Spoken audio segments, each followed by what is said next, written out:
शान करते हैं जोर। न्यूज के नुमाइंदा तहसील कोटा से अली हैदर खानपुर के नवाही इलाके चकसात पी में कैडेट कॉलेज की बिल्डिंग 10 साल से तैयार मगर फाल ना हो सकी। अरबों रुपए की लागत से तैयार की गई बिल्डिंग में जानवरों ने डेरे जमा लिए हैं। बच्चों के दाखिल होने से पहले जानवर दाखिल होने लगे।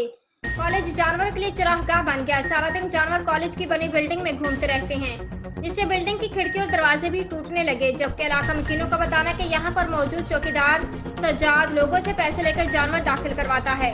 चौकीदार ने अपना कारोबार बनाया हुआ है। चौकीदार सज्जाद किसी से 1000 तो किसी से 1500 लेकर जानवर कॉलेज में दाखिल करता है। जबकि इलाका मकीनों का मजीद कहना था जनूबी पंजाब का सबसे बड़ा तालीमी अदारा तबाह बर्बाद हो रहा है, लेकिन इंतजामिया इस तरफ तवज्जो ही नहीं कर रही। इलाका मकीनों ने वज़ीर आला पंजाब और आर्मी चीफ से नोटिस लेने का मुतालबा किया है।